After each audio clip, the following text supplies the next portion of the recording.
Who's Lula? Why is Brazil so aligned with the wrong side of the world?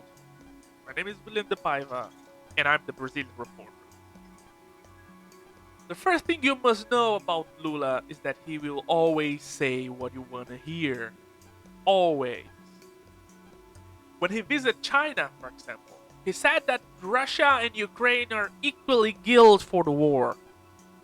When he visited Portugal, after this, which is part of the European Union and NATO, he said, well, I didn't say that. Actually, Russia started the aggression, but US and NATO must take a look what they're doing because they are maintaining the war when they send weapons.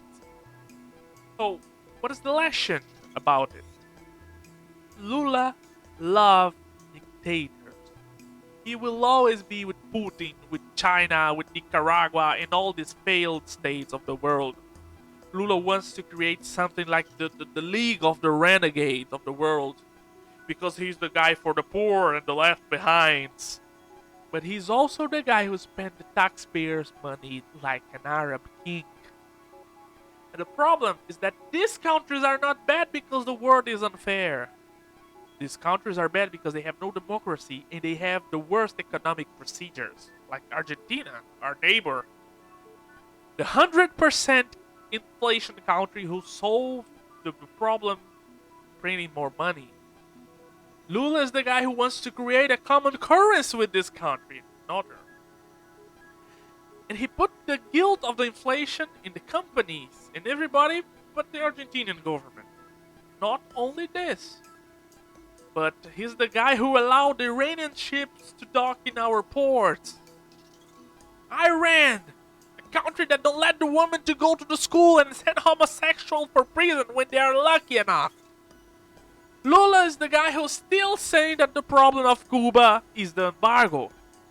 He's still supporting Maduro's Venezuela. There's an interview that Lula says that the problem of Venezuela is the excess of democracy. This is the democratic man that the American and the European media love. Because the real problem was Bolsonaro, right?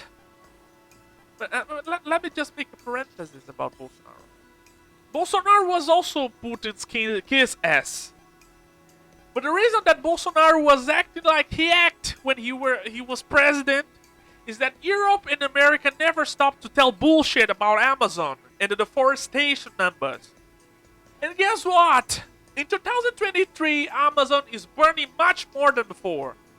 Actually, we have more deforestation in 2023 than ever. But nobody here and outside is telling anything about it. And you know why? Because Lula is the love of the NGOs. They are supposed to protect the forest.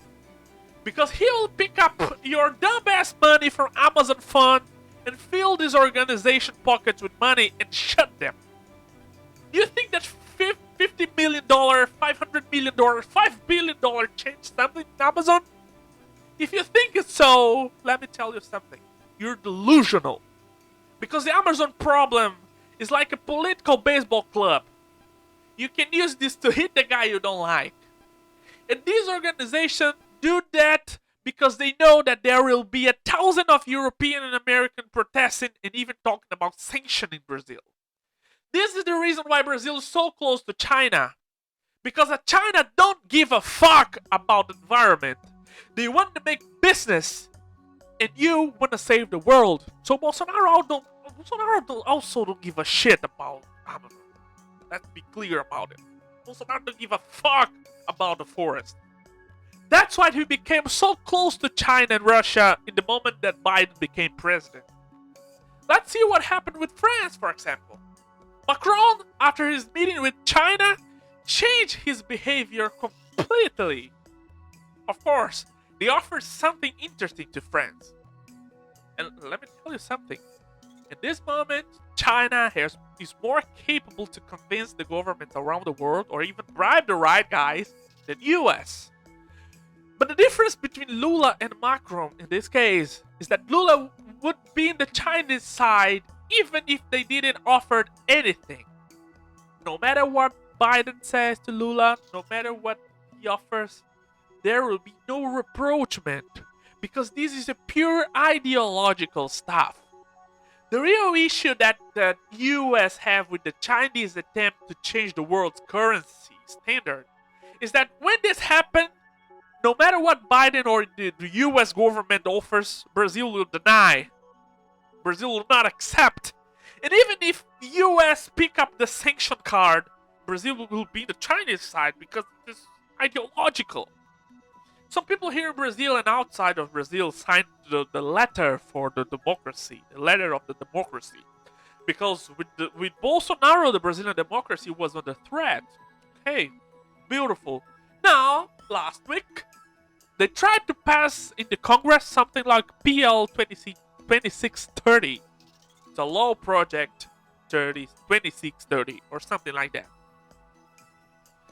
So, some people call this the censorship project. The government called this the fake news project. It says basically that the government will have the power to shut people, website and YouTube channel from people that spread what they call fake news. You, of course, you know what it means. It means that the government will decide what is or what is not fake news. And then the government will have the power to sanction you or even send you to jail. Why not? And every person that have two working neurons know that this is pure and simple censorship. The Google Brazil, for example, released a website right under the Google search bar with information that showed why this project was so bad. The Minister of Justice from Brazil, of course, sent a letter demanding Google to take this link out. And worst, he demanded Google to release a link in telling good things about the project. So, this is your night of democracy that the liberals in America and Europe love the most. And you know what makes it worse? The same minister said that now that the law was not approved by the Congress, you have two other options.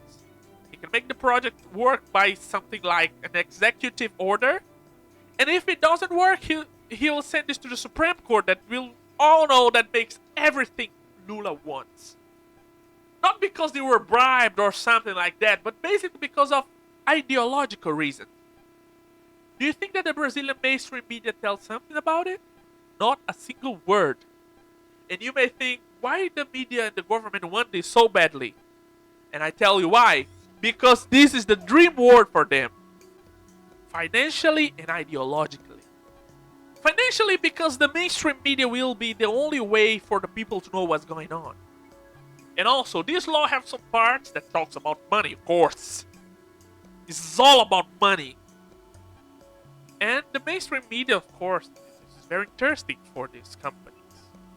And ideologically, because the mainstream media loves Lula, they want Lula to make everything they want. They want this woke bullshit in our houses. They provide and protect every liberal they find. There's no place for conservative in the mainstream media. No matter how big or small is the media company, they have no place for conservative. They don't want these guys there. And for the government, this is good because with this law, the government can shut up everyone they disagree with, using any excuse they want, because the government will be the one who decides what is and what is not fake. Lovely for the government. Do you know which country uses this kind of law the most? Russia. The country that is ruled by the very good friend of Lula. If you call the war, you'll be arrested and you can be till 15 years in prison because of a word. Do you think the mainstream media and Lula self and his diplomats say something about it? Of course not. So this is Lula, the democratic man that have no democratic friends, that have no democratic actions, but still being a democratic person only because the mainstream media nationally and internationally say so. So, subscribe for more information and thanks so much.